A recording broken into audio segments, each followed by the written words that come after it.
नमस्कार मित्रों, एक बार फिर से स्वागत है आपका अपने यूट्यूब चैनल हून स्टडीज़ में।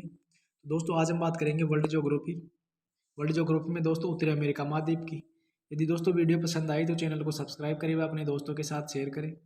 दोस्तों ये वीडियो आपकी आगामी परीक्षाएं जैसे ग्राम विकास अधिकारी, राजस्थान पुलिस और जिस भी एग्जाम में वर्ल्ड ज्योग्राफी पूछी जाती है उसके लिए अति महत्वपूर्ण रहने वाला है। चलिए दोस्तों स्टार्ट करते हैं। दोस्तों बात करें उत्तरी अमेरिका महाद्वीप की, तो दोस्तों उत्तरी अमेरिका महाद्वीप वे क्षेत्रफल की दृष्टि से तीसरे स्थान पर है और उत्तरी अमेरिका महाद्वीप जनसंख्या की दृष्टि से दोस्तों ये चौथे स्थान पर आता है। बात करें उत्तरी अमेरिका महाद्वीप के प्रमुख देशों की, दोस्तों प्रमुख तीन बड़े देश हैं कनाडा, यूएसए, मैक्सिको। दोस्तों बात करते हैं हम उत्तरी अमेरिका की प्रमुख जल संधियों की। दोस्तों इन जल संधियों से संबंधित लगभग हर एग्जाम में क्वेश्चन पूछा ही जाता है जिसमें वर्ल्ड ज्योग्राफी पूछी जाती है। दोस्तों बात करते हैं बेरिंग जल संधि की। तो दोस्तों ये बेरिंग जल संधि है ना, वो आर्कटिक महासागर को प्रशांत महासागर से जोड़ती है और उत्तरी अमेरिका को एशिया से अलग करती है। और दोस्तों बात करते हैं हम डेनमार्क जल संधि की। तो डेनमार्क जल संधि है ना, वो आर्कटिक महासागर को अटलांटिक महासागर से जोड़ती है और उत्तरी अमेरिका को यूरोप से अलग करती है। दोस्तों बात करें जल संधि किसे कहते हैं। जल संधि दोस्तों उसको कहते हैं जो दो जलीय भागों को जोड़ने का काम करती है तथा दो स्थलीय भागों को अलग करती है। जिस प्रकार दोस्तों बात करें, मान लीजिए एक स्थलीय भाग ये है और दूसरा ये है, तो इनके मध्य मान लो कोई जल संधि है ये, तो ऐसे तो दोस्तों इसमें देखेंगे हम कि इस स्थल भाग एक को स्थल भाग दो से अलग करने का काम कर रही है तथा इस जलीय भाग को नीचे वाले जलीय भाग से जोड़ रही है। तो दोस्तों ये है जल संधि की परिभाषा। तो हम बात करते हैं अब प्रमुख अक्षांश की।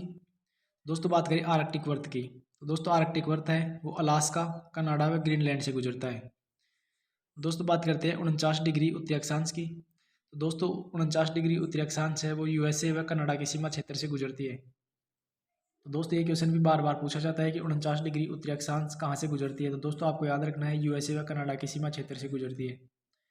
दोस्तों बात करेंगे बरमुडा त्रिभुज की। तो दोस्तों आपने बरमुडा त्रिभुज के बारे में खूब सुना होगा। इस त्रिभुजीय क्षेत्र में जो भी जहाज जाता है लगभग वो दुर्घटना का शिकार होता है, अर्थात इस त्रिभुजीय क्षेत्र में डूब जाता है। दोस्तों इसका क्या कारण है। दोस्तों इसका कारण ये है कि यहाँ अश्व अक्षांश 30 डिग्री गुजरता है। तो दोस्तों तो जहाज की गति में बाधा उत्पन्न होती है क्योंकि दोस्तों इस त्रिभुजीय क्षेत्र में सरगासो सागर स्थित है। दोस्तों इस सरगासो सागर में सरगासो नामक शैवाल पाई जाती है। दोस्तों ये शैवाल है ना, वो जहाज की गति में बाधा उत्पन्न करती है। और दोस्तों इसी क्षेत्र में मीथेन हाइड्रेट नामक गैस का रिसाव होता है। तो दोस्तों ये मीथेन हाइड्रेट गैस है वो जहाज को तैरने के लिए आवश्यक उत्प्लावक बल है ना, वो इसके कारण नहीं मिल पाता है, इसलिए जहाज की गति में बाधा उत्पन्न होती है।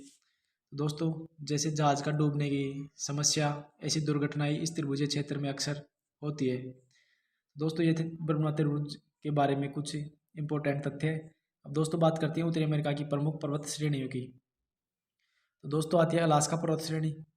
दोस्तों अलास्का पर्वत श्रेणी है वह अलास्का पर्वत श्रेणी में उत्तरी अमेरिका की सबसे ऊंची चोटी है दोस्तों मैकिनले स्थित है। तो दोस्तों एग्जाम में पूछा जाता है कि मैकिनले जो कि उत्तरी अमेरिका की सबसे ऊंची चोटी है वो किस पर्वत श्रेणी में स्थित है। तो दोस्तों आपको याद रखना है अलास्का पर्वत श्रेणी में स्थित है। दोस्तों बात करते हैं हम सियरा नेवदा की। दोस्तों ये सियरा नेवदा है ये विश्व का सबसे बड़ा खंड पर्वत है।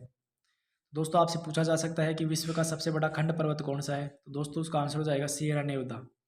और दोस्तों इस सियरा नेवदा पर्वत की सबसे ऊंची चोटी का नाम है विटनी। दोस्तों बात करें इस सियरा नेवदा पर्वतीय क्षेत्र में विशाल सिकोया नामक प्रसिद्ध वृक्ष स्थित है। दोस्तों इस वृक्ष की विशालता के कारण ही इस वृक्ष को जनरल सरमेन के नाम से भी जाना जाता है।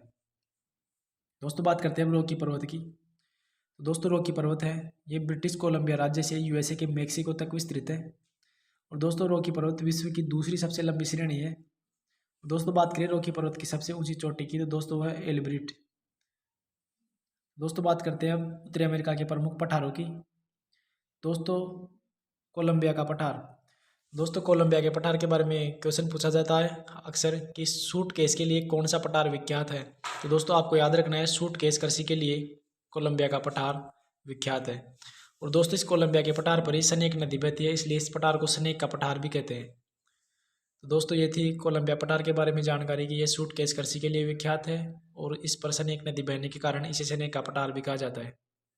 दोस्तों बात करें ग्रेट बेसिन पठार की। दोस्तों यह उत्तरी अमेरिका का सबसे बड़ा अंतर पर्वतीय पठार है। दोस्तों बात करते हैं कोलोराडो पठार की। तो दोस्तों इस कोलोराडो पठार पर कोलोराडो नदी बहती है। तो ये कोलोराडो नदी है ना, ये ग्रैंड कैनियन का निर्माण करती है, जो कि विश्व की सबसे बड़ी कैनियन है। तो दोस्तों एक क्वेश्चन पूछा जाता है कि विश्व की सबसे बड़ी कैनियन ग्रेट कैनियन किस पठार पर स्थित है। दोस्तों आपको याद रखना है कोलोराडो पठार पर स्थित है। दोस्तों सीधा क्वेश्चन भी पूछा जा सकता है कि विश्व की सबसे बड़ी कैनियन कौन सी है। तो दोस्तों आपको याद रखना है ग्रेट कैनियन है।